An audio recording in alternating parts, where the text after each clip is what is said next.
workers, never money for the poor. There's always money for a bailout or another bloody war. And while we rely on the food bank few, they fly their rockets to the moon. So we sing our song of hope and protest, and it's justice that we fight for. We'll keep singing on till the one word take notice. Way back, been protesting in song at the way they're ruled, the way they're governed, the way their lives are organised. And that in itself is significant, because I think if you ask people about the protest song, they'll think, oh, it's that thing that happened in the 1940s, 50s and 60s and 70s. It has no long history, and it comes from America anyway. And what we're showing is there's a long English tradition, and it's a very long tradition of people registering their protests that are actually very similar to the ones they're registering today, you might notice, but also new and novel ones as well. It's going to be like an introduction to the song. You might get a chord or two, you might get a spoken word over it. So as the event organiser, I was tasked with creating like a visual record of the research, and when you're asked to make a visual representation of a list of 250 songs, that's quite challenging. I think there's nothing really less visually appealing than walking in and finding a list, so I had the idea of putting each of the 250 shortlisted protest songs on an individual beer mat. The front has the title, the writer and the date, and the back has a little bit of information about the song. But we've had enough of this. We rise and we resist, and we'll run. Found all sorts of songs that have really inspired or interested me.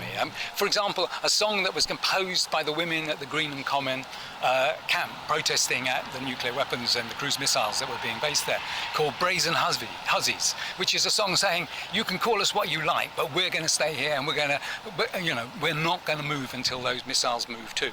Those sort of things, the kind of the ways their anger and their commitment is expressed in song is really powerful. And I didn't know about that song until we started doing this project. Engage them, talk to them, tell them the story of what we're doing, and really enjoy it, and give it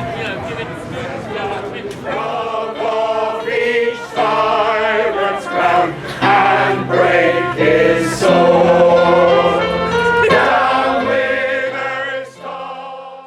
Okay, well, we're in the faraway forest at Latitude, and we're here because we're talking about common law and our recent performance of songs of hope and protest, and our working with our subversive voices from the UEA. And the worst thing is that, recently a bill was introduced which is actually going to massively limit our rights to protest, and I think that's going to hit a lot of people very hard. And I think what we actually have to do really is go out there and still continue to do what we do, take direct action, go and protest, and not let it stop us. And if we do that in numbers, it will be very difficult for them to stop us doing it. I think at the end of the day, protesting means standing up for yourself. I think it's a basic right every human should have, and it's one that every human should exercise even when they can.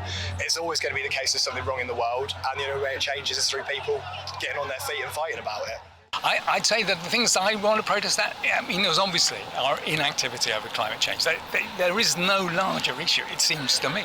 But at the same time, the kind of global injustices that are part of our world, the injustices within our world of poverty and wealth, there is a lot to protest at. All need to take responsibility for our personal choices. We can't pretend we didn't make a choice to drive instead of We won't take it anymore.